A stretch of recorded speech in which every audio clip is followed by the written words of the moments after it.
Representing yourself as lacking confidence is not going to help you. Representing yourself as a confident person, even if you don't feel like that, is going to be the first step. And guess what? As you do that over time, as you act like a confident person, as you tell yourself you're a confident person, as you tell others you're a confident person, either explicitly or, by inference or your actions, that's how you become, I believe, a confident person. Welcome to the Pivotal Leader Podcast with Gina Trimarco, featuring lively interviews with CEOs, entrepreneurs, and thought leaders who share their stories and best practices for shifting business from problems to profits. Sit back and get ready to pivot. Hey everyone, this is Gina Trimarco, Chief Results Officer of Pivot 10 Results, a strategy and training company that helps businesses shift from people problems to performance results. Each week on the Pivotal Leader, I feature inspirational leaders who know how to positively impact their customers, employees, and brand through culture building. On this episode of the Pivotal Leader, I interviewed Sally Helgesen, international speaker, leadership consultant, and author. In her newest book, How Women Rise, Break the 12 Habits Holding You Back from Your Next Raise, Promotion, or Job, Sally and her co-author, Marshall Goldsmith, help women identify specific behaviors that keep them from realizing their full potential, no matter what stage they are in their career. They help identify what worked for them in the past and will not necessarily get them where they want to go in the future, and how to finally shed those behaviors so they can advance to the next level, whatever that may be. Sally's mission has always been to help women recognize, articulate, and act on their greatest strengths. Her previous books include The Female Vision, Women's Real Power at Work, and the best-selling The Female Advantage, Women's Ways of Leadership, which was hailed as the classic work on women's leadership styles. It's been continuously in print since 1990 and translated into 12 languages. Her groundbreaking The Web of Inclusion, a new architecture for building great organizations, was cited in the Wall Street Journal as one of the best books on leadership ever and is credited with bringing the language of inclusion into business.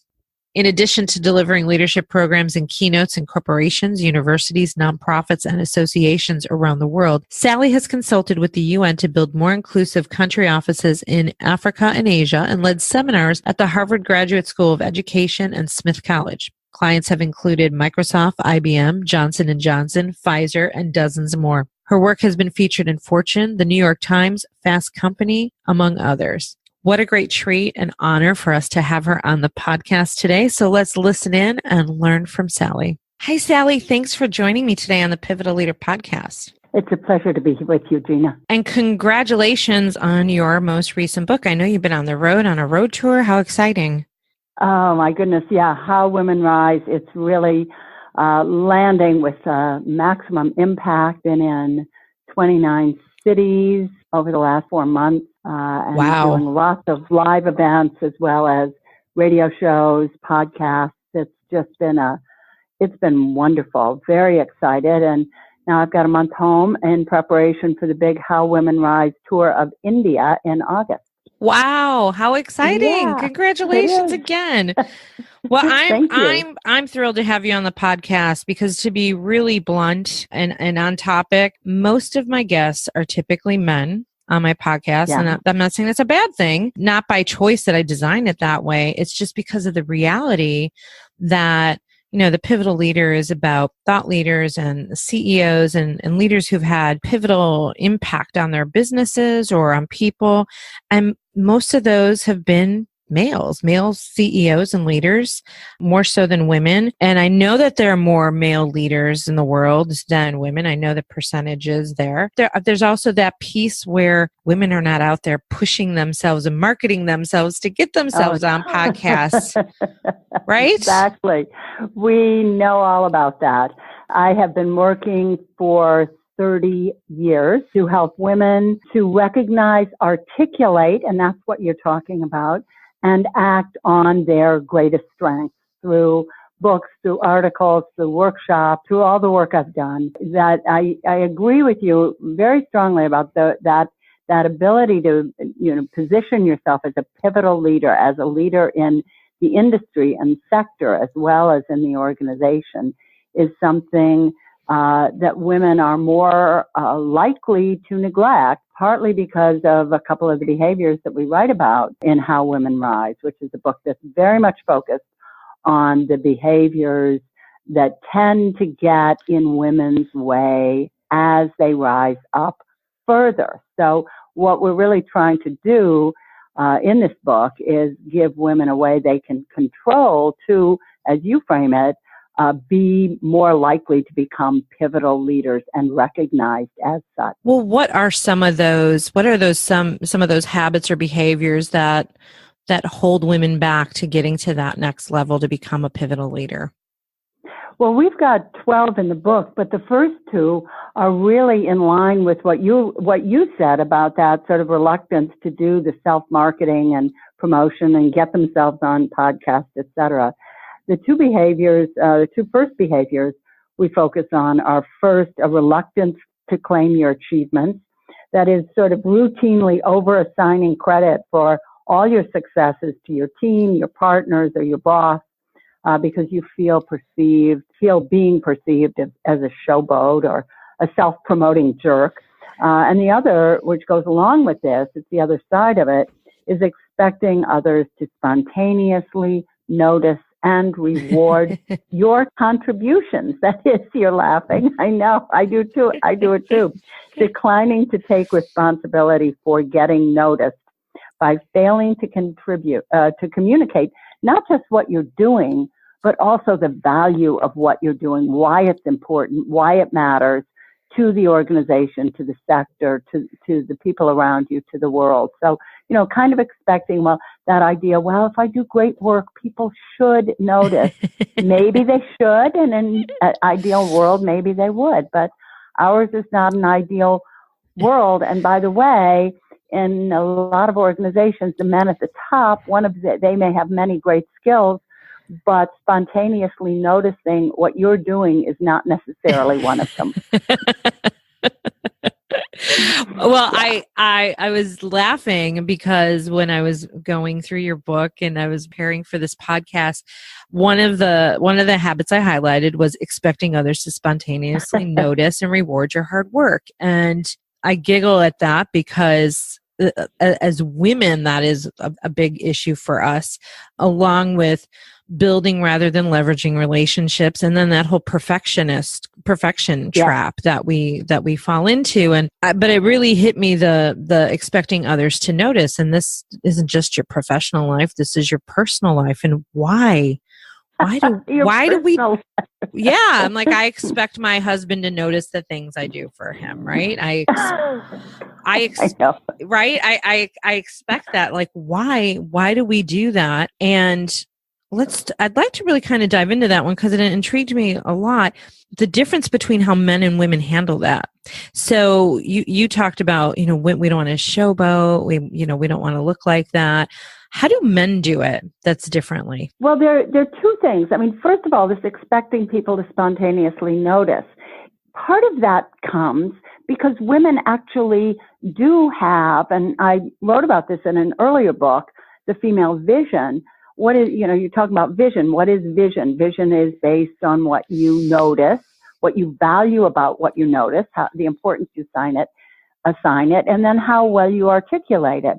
Well, scientific research demonstrates that women have a much broader field of notice. Women tend to notice a lot of things at once, so that their attention operates sort of like radar scanning the environment, whereas men tend to be more laser-like noticers, noticing in sequence one thing at a time. And so women often expect that men will notice things based on the fact that they would notice those things. They often notice, so-and-so in the back of the room looks disengaged. I wonder why that is. Are they having problems at home? Are they not on board with the presentation here? Whereas, the guy is focusing on, I'm presenting this. These are the numbers. This is the deal.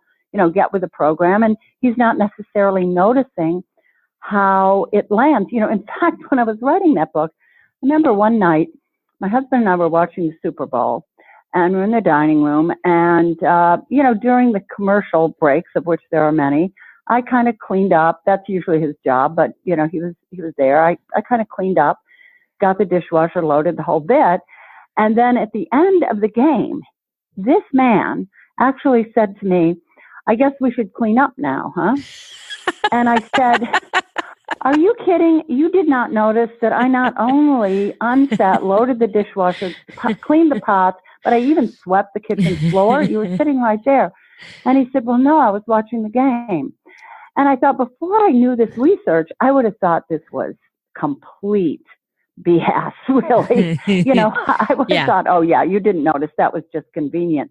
But in fact, he didn't notice. He was focused on the game. So I think we often attribute our expectations based on the fact that as women, and obviously it's the generalization. There are men who are, more active noticers and women who are more laser-like. But in general, we expect people to notice. And what's problematic about it, I think, for women, is that women can feel really bad when what they do isn't noticed. They can feel like, that person, he just doesn't care about me. He doesn't get me. Maybe I belong then you really go down the rabbit hole. Maybe I belong someplace else. Maybe I should make a career shift, et cetera, et cetera. And it's just basically, you didn't, bring it to his attention. And so that's an easy behavioral tweak to make. So once you understand that, it's not that difficult. We had a woman engineer I had worked with. I'd done some coaching with her some years ago, and she was a really good connector. And when she got a performance review from her boss, he said, your work is excellent, but you're not connected enough. And she felt terrible. She felt like, he thinks I'm awful. He has no idea what I do. And it took her a few weeks, and she realized, of course he didn't. She'd never told him. He had no idea. So she just started a simple little once a week email. Dear Jim, this week I connected with, 3 or 4 names, sending that out to him. And he came back and he said, boy, this is real information. This is helpful to me. It helps me know who our unit is connected with. And of course, she was cowering in fear because she thought he'd think she was being a showboat or wasting his time. So, we can kind of come into things with presumptions, but the action she took was very simple, very minimal, and it changed everything for her. So would your advice be then to share what you're doing, to share it with others so that they notice, especially men who may not notice? Is that absolutely? Yes. And is there a specific way to do it where you're not going to feel like you're showboating? What's your advice on that? Well, I think that the best advice on that really comes from that story, which is treat it as valuable information. Not, this is about me, but, I, spoke with so-and-so last week. They were under the misapprehension that X, Y, and Z, or even information about your career. I've worked with, I can't tell you how many women who eventually made partner in law firms who got to partner later because the boss at some point said, or the head of their practice group said, oh, I had no idea you wanted to be partner. And the woman thought, well, why did you think I was working 85 hours a week for 5 years? And, the simple fact was that the guys were saying from the day they arrived, I want to make partner. So they were very clear about it. Just doing that in an appropriate way, saying, don't have to the day you arrive, but pretty obnoxious. But, when you have a good practice head, go and say, my goal here is to make partner. What advice do you have? Are there people I should be connecting with? What practice areas? So, be explicit and kind of transparent once you realize that others aren't going to notice, that they're not going to, a practice head wasn't noticing the woman was working that hard. He didn't put the dots together. Oh, she's working 85 hours. She must want to be partner. Put the dots together for him. It's how you connect the dots. You want to connect the dots for people in terms of what you're doing. And the more you can treat it as just information that might be valuable for them, probably the less self-conscious you'll feel. And then you'll get accustomed to that. But the big thing is recognizing that this, idea that people should notice if I do good work is not realistic. Well, that was a good eye-opener for me. It explains a lot of things from my past career path. Yes, exactly. And I'll tell you, when I do events and programs, when I ask women how many of them identify with that behavior, I get usually between 80 and 90% of them raise their hand. Oh, sure. So this is an issue. And boy, it's important to deal with. It's vital to deal with, but it's also not as difficult. We tend to fall into a kind of either or thing. Either I'm a wonderful, nice person who just sits back and lets people notice, or I'm an obnoxious suck up who's constantly talking about myself. There's plenty of territory in between for us to move into. Well, great. Thank you. Thank you for that. That's cleared up so much for me from my past. What happened for me in my career path of feeling like, why didn't anybody notice, led me to become an entrepreneur and a business owner. So on a positive, that's how I was able to elevate my career. I mean, I even had a boss who said to me once, Gina, when you're president of the company, you can do whatever you want. Because I was complaining about certain things in the company. And I was like, okay, so I'll just go be president. I'll create my own presidency in my own business, which that worked for me. But not everybody wants to be an entrepreneur. So putting yourself out there, I'm curious about the building rather than leveraging relationships. Can you talk a little bit about that? Because I think that's another key one. That's very key, and I've been aware of this for quite a number of years, that, the question arose for me. I mean, the first book I did in this subject was called The Female Advantage, Women's Ways of Leadership. It was published in 1990. It was the first book to look at what women had to contribute to organizations rather than how they needed to change and adapt. And I studied the behaviors and the practices of some of America's best women leaders. And one of the things that was obvious to me is that these women were superb at building relationships. So through the years after that, one of the things I noticed is what great relationship builders women often are, because they, are good at that sort of giving and taking of real and even intimate or information that builds real relationships. So 10, 12 years ago, I started thinking, well, you know what? If women are so great at building relationships, and subsequently research from, McKinsey and Catalyst also confirms that, one of women's real strengths in terms of organizations and leadership and also building their own companies is their strength at building relationships. I thought, why aren't they benefiting from that more? And what I began to realize as I started to research it and do some interviews is that women tended to kind of get almost stuck building relationships, so that they were building a network of relationships and really enriching it and expanding it, but that they weren't, so that they would create this broad network of connection, but then they would almost decline to use that network strategically to help themselves benefit in their career, in their position to achieve specific objectives, and to also offer themselves as not as transactional as a quid pro quo, but implicitly then also offer themselves as someone who could be helpful to other people, so that they would have these great relationships, but they wouldn't necessarily use them. Now, what's interesting to me is that women will be avid about using or leveraging relationships for their volunteer activities. They'll go door to door and, twist your arm to get you to contribute and sign up for something they're doing at the local domestic violence abuse center. But in terms of for anything that might further their own career or, connections to new customers and clients, et cetera, they'll often be quite hesitant about that. And when I interview them about that, they'll say, well, I want so-and-so to know that I really value her or him as a friend, or I don't want to be seen as a user. So, again, it's kind of an either or. Either I'm just a wonderful person making myself available and building relationships, which is really important. They give women a lot of emotional resilience and are a factor in women's emotional intelligence. So certainly that's a good thing. But also, in order to achieve real influence and authority, you've also got to be able to leverage relationships.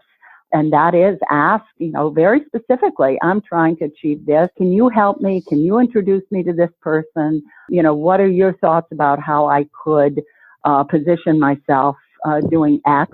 Could you write an article about me if you're a journalist? Yeah, being explicit like that. But then recognizing that's also good for the other person because you are then a resource for them. I'm glad to help you too. You often don't hear that conversation from women in their relationships. How can I help you? And here's what you can do to help me. Yeah. And I was like that for a while in my career. And I think as a business owner, there's no room for that. I have to go out. You don't have a choice. I have to go out. And I think that's probably what got me to a different level of asking for what I want, not waiting to get noticed.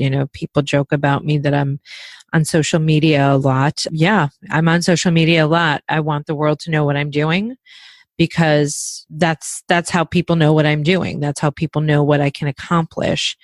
And even when it comes to, I coach a lot of women in sales and so doing sales coaching, because they get so hung up on asking for what they're worth, asking for money. Oh, they said no. I'm like, no just means they have, there's something about what you're offering and that you just need to dig deeper to find out what it is they really want. And asking for what you're worth, the worst thing someone's going to say is no. I see this happen over and over and over again. And when women, and I don't want to go on a political rampage or any kind, I do believe in some areas women are underpaid, but I think a lot of times we're underpaid because we don't demand the money. Yeah. I think it's a combination of both. I mean, there's certainly, issues within organizations that are very comfortable underpaying women. And there's certain sectors and jobs that women are well represented in that tend to be underpaid. But certainly, and we hear that all the time, women aren't asking for the money. They get any pushback, they just back off. It's often we find women who are uncomfortable with that. But similarly, also when I've heard this for years from search firms, kind of goes to a couple of other of these behaviors like overvaluing expertise and the perfection trap. I hear from search firms that women often, when they apply for a job, they'll say things like, well, I'm not quite sure I'm ready to take this on, or I haven't exactly done I don't have the competencies in all the skills that they're asking for. I haven't developed. And they said, you'll find a letter from a much less qualified man who'll say, well, of course I can do this because I did that, X, Y, and Z. Mm-hmm. Yeah. X, Y, and Z may not even have anything to do with it, but, it's sounding very confident. And so that confidence is something they're hiring for. And guess what? The job you have does not qualify you always for the next job, or you would have that job. Right. So there's always a learning curve. So I think it's a kind of hesitance. It goes to, your achievements and then getting rewarded for them and, really feeling that you deserve to move up that ladder. And women can swallow a lot, but at a certain point they'll just say, wow, I'm really, and then they'll feel as if they're, they'll feel bad. They'll kind of go away with their tail between their legs and say, well, I guess this is never going to work for me. And in fact, there are often very easy things that they can do to prevent that. And I think you hit on the confidence piece. I think the confidence piece is such a strong piece that is often missing for some reason. Yeah, but it's also with confidence. I mean, I almost go nowhere where I don't get asked the question by some woman, well, what if I don't really have the confidence? How do I begin to do this? And I always say the same thing. Act as if you have the confidence, fake it till you make it. You're not going to, representing yourself as lacking confidence is not going to help you. Representing yourself as a confident person, even if you don't feel like that, is going to be the first step. And guess what? As you do that over time, as you act like a confident person, as you tell yourself you're a confident person, as you tell others you're a confident person, either explicitly or, by inference or your actions. That's how you become, I believe, a confident person. Thinking of yourself as lacking confidence does not help.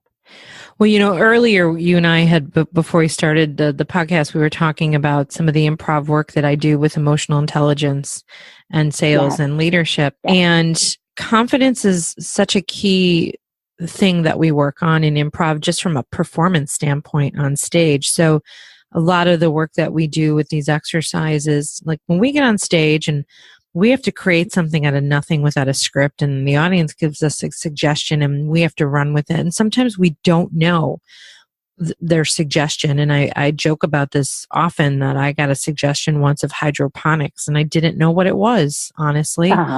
And I had to do something with it. And, I knew also, because in improv, we collaborate and we have a team around us that will catch us if we fall. So they were able to, they knew that I was lost, but we will be lost with so much confidence that the audience believes our new reality. So we will take things that the audience suggests and we will just run with it, even if we don't know what it is, to the point where the audience becomes confused of, did I think something different? Wait, what's the real? Exactly. Right. Maybe I was wrong. Right. And we do it with such confidence of hydroponics. I love it. I love it when you bring over that music. It's my favorite. Right? It's great. And it's that's owning what it. I'm talking about. Yeah, it's just owning it. I've seen this happen a lot too. We've had several improv students come through, and one was a doctor. She was a pediatrician from Colombia, South America, and the suggestion she got was sweepstakes. Oh, what's that sweepstakes called? Where they come over with the big Publishers Clearinghouse sweepstakes was the suggestion she got, and it was a guessing game. And the other performer had to guess what she was kind of acting out, and without saying it. Well, she just started sweeping the stage as if she were the housekeeper. Yeah. And the rest of us on the sidelines were like, oh no. Oh, the poor guy who has to guess American sweepstakes. Yeah. He's never going to get it. And, so our job is to then kind of interject information to get him there. But she, afterwards we talked about it. She goes, I had no idea what sweepstakes was. Right. Exactly. Yeah. So I just started sweeping. Right. And she owned it. And the audience was delighted because she did it with such vigor, and they knew she was wrong. She knew she was wrong, but nobody cared. They just kept going. That is a wonderful story. That's a wonderful confidence story. And that's what, nobody knows that you're not feeling confident if you don't tell them. Confidence is not some magical power you're imbued with when you're born. It really is something that accretes to you as you perform acts with confidence. So it's something that is in the eye of the beholder, and it is something that manifests. And you can show it even when you don't feel it.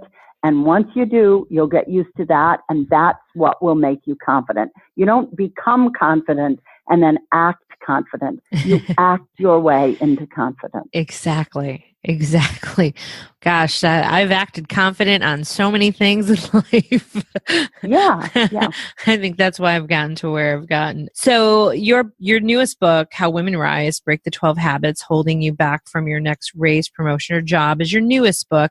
For a second, I want to talk about, you've already referenced this, The Female Advantage, Women's Ways of Leadership, which has been hailed as the classic work on women's leadership styles. And so that piqued my interest a little bit. Can you talk about one or two styles? Well, yes. So if The Female Advantage, that book was published in 1990. It's been continuously in print.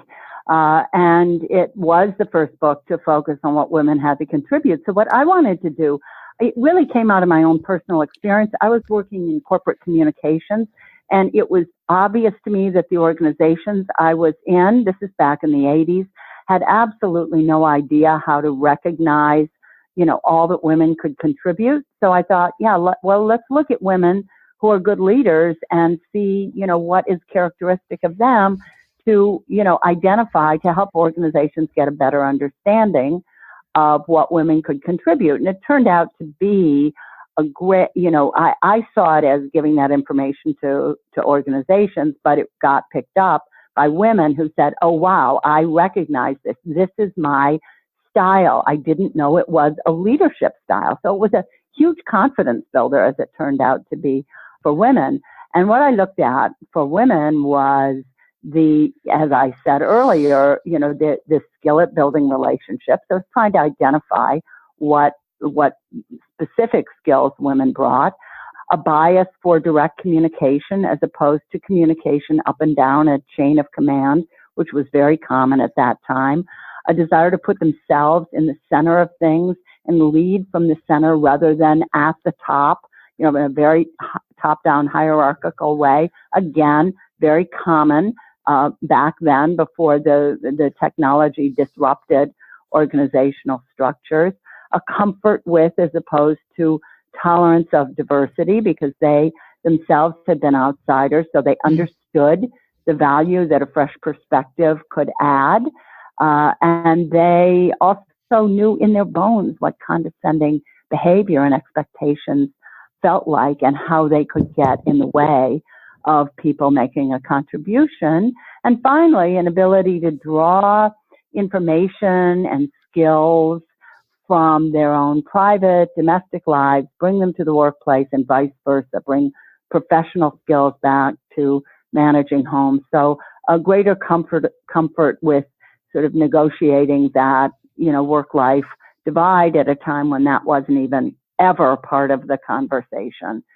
So all those characteristics, what's been extraordinary to me over the last 30 years is to watch every one of those characteristics, which at the time was considered kind of off-the-wall leadership style or not mainstream at all. I've watched every single one of them become more mainstream as the technology and demographics have changed. So I think it's put women more in the mainstream, that there's much more recognition that these skills are now leadership skills. When I wrote that book, it was back in the era when Fortune magazine still had a yearly cover, America's Toughest Boss. And it was, a laudatory profile of some guy who today would be considered abusive and, how great he was. So, it's a very different era. But I think that it demonstrates that the presence of women and women's skills and leadership style, I think, has made organizations better and more adapted to the reality of a global interconnected economy. Well, your work that you've done is fascinating. So thank you for all of the work that you've done on this.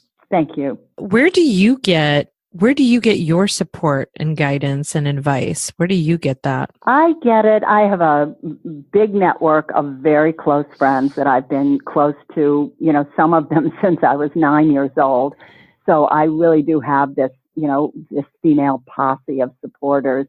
In addition, one of those friends who I've been friends with, most of my adult life, she and I have formed a peer coaching relationship about 9 years ago.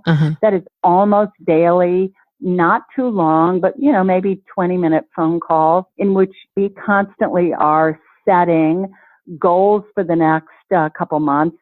Get better at social media, get better at following up with clients, things like that. Or they could be personal. Don't be such a wisecracker when my husband, innocently says something. Don't feel like I have to prove my cleverness.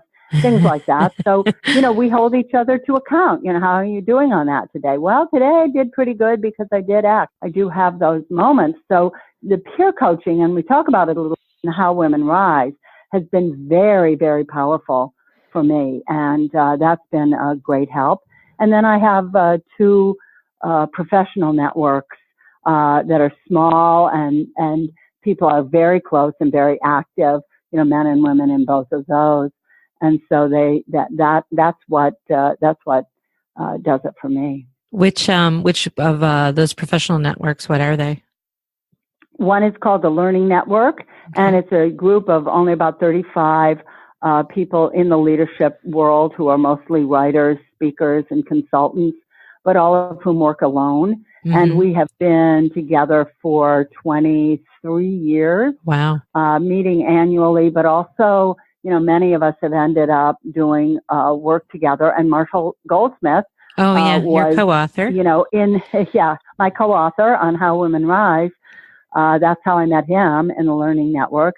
And then the other is called the MG100, and that's, again, Marshall decided a couple of years ago to give away everything he knew as a coach, as the world's #1 ranked executive and leadership coach. Wow. For almost a decade now, to give that away. Chose 100 people that he was going to work with, and so that's the MG100, very active group on LinkedIn, as well as meeting about 4 times a year. So both of those groups have been instrumental for me. Great. I think it's so important to have a variety of coaching, peer coaching, outside coaching, executive coaching. I think that's so important to help round you out. I know for a while I belonged to a lot of different women's groups in business, and then I started doing this podcast, and I had, as I mentioned at the top of this, mostly men coming on the podcast. Yes. And I was like, oh, every time a female would come through, I'm like, oh, it's a female. Yay. Can I please have some diversity on my podcast? But what I have really come to value is the diversity of coaching that I do get, because every single one of these podcasts is filled with such great information and thoughts and ideas and better ways to do things. And I've had a lot of men help me rise. And I've talked a lot about that too, that we need both. And, some have criticized that and said, well, of course they're going to help you rise. They're not competing with you because you're a woman. And so they're going to help you, which I think is, maybe some are that way, but the majority of that I have met want to help. And to your point, it's like, because I ask for it. Yes, I'm not waiting for them to help me. I'm saying, hey, how can I do this? How can I break into that? How can I get in front of this CEO? And they're happy to help. Yes, exactly. I've had the same experience. And I find that when you approach any relationship with the assumption that that person is a person of goodwill and has good intentions towards you, rather than being cynical about it, that's the best way to do it. Occasionally there are people out there who are real takers, but, you can identify them pretty quickly. I tend to go in assuming goodwill. And I too, obviously I've had, many mentors over my long career who have been men, because there were so few women in any kind of positions of authority and influence when I started out. But, I think it's important. And one of the things I'm really glad to see, having been in this 30 years, is that now more and more, when companies or groups have women's conferences or events or initiatives, they build in men being a part of that. Yeah. I think that's really important. That's a very positive trend. On one hand, it makes for richer and more diverse discussions, and it also is more likely to make real change happen than just speaking among one another. Absolutely. It kind of ties back to the expecting others to notice. I think the fact that, we're all different, and if we can understand how each gender operates or thinks, and there's awareness around that's going to be beneficial for everybody. It's so that no one's guessing or trying to assume anything. Exactly. And what we've found here with How Women Rise particularly, and I think it's just partly because Marshall's the co-author, but I think it's also partly because the time is right, that the response we're getting is not just from women, but it is from men. And what we're hearing from men is 2 things. Number 1, reading How Women Rise, being familiar with this, helps me be a better boss, a better peer, a better colleague, a better employee, and guess what? A better leader above all. Yeah. Also, and this has been really interesting, almost from day one, I've had men come up and say, boy, I really identify with, 2 or 3 or 4 of the behaviors there. That has been, I think that surprised me at first, but it's become routine now. And what I've decided really is that these are human behaviors, but they are the behaviors most likely to get in women's ways. For whatever cultural reasons, they're not the men who also identify with some of these behaviors. They're not as likely to hold those men back. They can have workaround or, different kinds of ways, or they, recognize it. So I think we've got a real breakthrough here in terms of a book that has explicit value, both for men and women, and is being received that way. In my experience, back when The Female Advantage was published in earlier books, whenever I'd be at a conference and a man would buy the book, he'd come up and say, "This is for my wife, this is for my daughter." And now that's not happening.